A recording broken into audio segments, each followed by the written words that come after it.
ეს არის ბოილერი, რომლის ტენკს, expansion tanks არა აქვს დასაწრეტი. აი აქ ეს არის დაკეტილი. შედუღებულია ეს დასაწრეტი არ არის. ალბათ შეიძლება ამის მოხსნა და დაწრეტა. ფაქტიურად არ აქვს დასაწრეტი. ეს ასეთი არ უნდა იყოს აქ ვაკუუმის ბრეიკერი უნდა იყოს ვალვი. და მეორე მხარეს აუცილებლად უნდა ქონდეს იზოლაციის ვალვი. უბრალოდ გადასაკეტი ვალვი. აი ასეთი ჩვეულებრივად გადასაკეტი. იმისათვის რომ გადავკეტოთ ტენკი და მეორე მხარეს დავცალოთ. ეს უნდა იყოს ცარიელი ყოველთვის. მას შემდეგ რაც დავცლით, აი ამას დავკეტავთ და იქ მეორეს გავაღებთ. ამით ის დაერთდება კიდევ ერთხელ სისტემაზე. აქ ეს არ იყო ეს ყველაფერი. ამიტომ მოგვიწია დაგვეყენებია ახალი ტენკი, ჩვეულებრივი და სინამდვილეში ეს არის ოფცია, აი აქ ვალვი, ეს არის სამომავლოდ იმისათვის რომ როდესაც ტენკს გამოცვლა დაჭირდება, არ დავწვიტოთ მთელი სახლი. აი ამისთვის არის. ყოველთვის ღია არის ეს, მანამ სანამ არ მოვა დრო აი ამ ტენკის შეცვლის. ჩავკეტავთ, ტენკს შევცვლით, ახალს დავაკებთ, შემდეგ გავაღებთ. ეს დაყენების შემდეგ, ანუ ყველაფრის შემდეგ, აი ამ თვითონ სახელურს ვაძრობთ. ეს ღიაა უკვე, სახელური მოვაძრეთ და ზიპით უნდა დავკიდოთ აი აქ. და რა თქმა უნდა, აი ეს რაც მოხსენით, აქ ამას ვაგებთ უკან.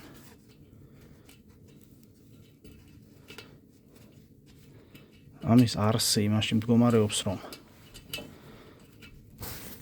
თუკი ამის დაკეტვა არ შეიძლება, არასდროს ამის დაკეტვა არ შეიძლება, უბრალოდ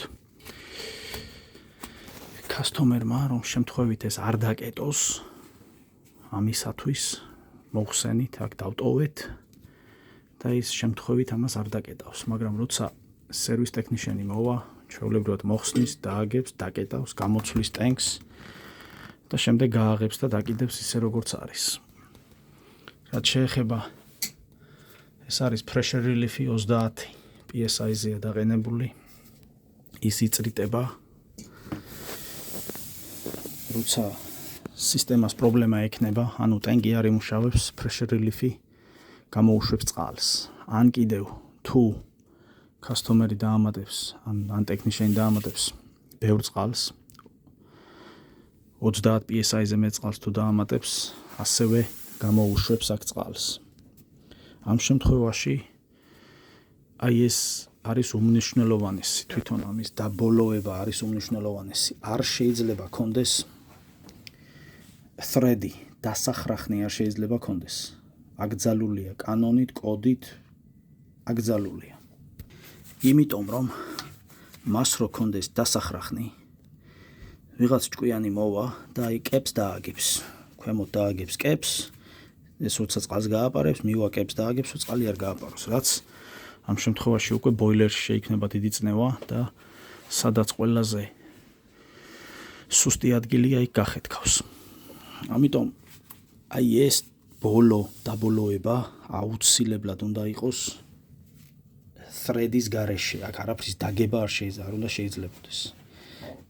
ეხლა ვიღაც იტყვის რომ მიაწებებსო, ოკეი, ეხლა ეგ უკვე სხვა თემაა, ეხლა ძალით თუ მიაწება და ეხლა ბოილერი გახეთქა, მას ვიაბსორბიზავთ, მაგრამ ჩვენ ვტოვებთ აი ასე. ეს არის წესი და კანონი. ასევე იატაკიდან აი ეს დასაწრეტი discharge pipe უნდა იყოს დაახლოებით 6 ინჩი. ამ შემთხვევაში არის დაახლოებით 6 ინჩი, ასე ვთქვათ. ესაა წესი. შეიძლება იყოს 7 ან 5, მაგრამ 6 ინჩი არის წესი. თვითონ ტენკი ყოველთვის 12 PSI-ზეა დაყენებული, ყოველთვის და მასში ჰაერი არის 12 PSI-ზე ჩატვირთული, ჩატენილი არის ჰაერი 12 PSI-ზე. აქ სინამდვილეში როცა ქვემოდან შეუშვებენ ჰაერს, აქ არის ჰაერის შესაშვები, დააყენებენ 12-ზე, აქ არის დიაფრაგმა. და ეს დიაფრაგმა ქვემოდან ჰაერი მოაწვება ამ დიაფრაგმას და ბოლომდე მიპრესავს აი აქ. ეს დიაფრაგმა არის ასე ვთქვათ მოძრავია რა შეუძლია რომ რეზინაა მეტი არაფერი. მაგრამ ბოლომდე არ მიაპრესავს, აი დაახლოებით ნახევარზე აიყვანს. შემდეგ როცა ბოილერში წყალი გაცხელდება, აი აქედან შემოვა წყლის წნევა და დააწვება ამ დიაფრაგმას. ანუ აქ წყალი შემოვა, დააწვება ამ დიაფრაგმას და ჩამოვა დაახლოებით აი ასე. ბოლომდე არ ჩამოვა. ხო, ამიტომ ეს ტენკი როცა შეწყვიტავს მუშაობას, ფაქტიურად დიაფრაგმა გაფუჭდება. ეს დიაფრაგმა ან გაიხევა, ან გაიწელება ისე, რომ ბოლომდე წყალს შემოუშვებს და მერე უკვე აღარ გაფართოვდება და ამ დროს უკვე ტენკი არის გამოსაცვლელი. მაგრამ ამ მომენტში, მასში 12 PSI-ია, ბოილერიც 12 PSI-ზე მუშაობს, ამ წნევაზე მუშაობს ბოილერი დაახლოებით. რაც შეეხება თვითონ ეს არის ახალი სტილის ტენკი. ძველი სტილის ტენკი იყო, მას დიაფრაგმა არა აქვს და იქ არის უბრალოდ სიცარიელი, არის ჰაერი. როცა ეხა კითხვა ისმის, რომ აქ თუ ეს ცარიელია, წყალი არ შევა, წყალი არ შევა აქ. იმიტომ რომ როცა ჰაერი არის, აი იქ შემოსული წყალი, ბოილერიდან გაფართოვებული წყალი მასში შემოვა, ოღონდ დაახლოებით აი ამ დონეზე. მეტზე ვერ შემოვა.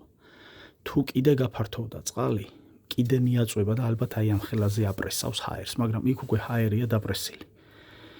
და ვინაიდან ჰაერის გასაქცევი არსად არა აქვს, მიპრესილია კუთხეში.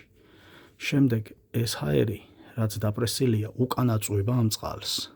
აქედან წყალი აწვება და ბალანსი აქვს დაკავებული. ხოლო როცა ტენკი გაივსება და უკვე მეტი წყალი ვეღარ შევა ტენკში, ანუ ჰაერმა დატოვა ტენკი, ეს ხდება ზოგჯერ, ალბათ 10 წლეულების მერე, როცა აი აქ ნელ-ნელა წყალი დაიწყებს შეპარვას და ნელ-ნელა ჰაერი დაიწყებს გამოსვლას და სისტემაში წასვლას. ეს ხდება, როცა ბოილერი დაიცლება, აქ შეიძლება აი მთლად არ არის დაცლილი, მაგრამ დაახლოებით აი ამ ხელაზეა დაცლილი მაგალითად. ან კიდე პირველ სართულზეა დაცლილი. ამ შემთხვევაში ჰაერი გამოიპარება აქ და წყალი შევა. რაც უფრო მეტი გამოიპარება, წყალი შევა, მაგრამ ნორმალური მუშაობის დროს, როცა წნევა 12-ია, იჭერს, აქ ბალანსი იჭერს. ნახევარი ჰაერი, ნახევარი წყალი დაახლოებით აი ასე. ამ შემთხვევაში ხა ჩვენ აქ არც ვიცი წყალი არის, არ არის, ვერც ვწრიტავთ, ვერც კეტავთ. მაგრამ აქ არც კი ვცდილობთ ხა ამის გაკეთებას, ძნელია. დავაყენეთ, ამიტომ ახალი. ის უბრალოდ მივატოვეთ. იქ არის ჰაერი თუ არ არის, მნიშვნელობა არ აქვს. რაც შეეხება წნევა თვითონ, არაფერ შუაში არ არის წყლის მოძრაობასთან. აბსოლუტურად ერთმანეთთან არაფერ შუაში არ არის. წნევის ქონა, არ ქონა ბოილერში. არაფერ შუაში არ არის. წყალს უბრალოდ ამოძრავებს პამპი. ეს საერთოდ სხვა თემაა, სხვა მექანიზმია. თუმ ისე რომ თქვათ, რომ აი ბოილერში წნევა არ არის და წყალი არ მოძრაობს, არაფერ შუაში არ არის, გარდა იმისა, რომ ბოილერში თუ წნევა არ არის, ესე იგი წყალი არ არის. და არაფერ შუაში არ არის ტენკი. ცირკულაციასთან. ცირკულაცია საერთოდ სხვა თემა. ეს უბრალოდ გაფართოების ტენკია, იგივე 100%-ით. აი ეს არის 100%-ით იგივე რაც ეს ფუნქცია. უბრალოდ ეს არის ძველი სტილის და მასში არაფერი არ არის, დიაფრაგმა. იქ დიაფრაგმა არის. ეს არის განსხვავება.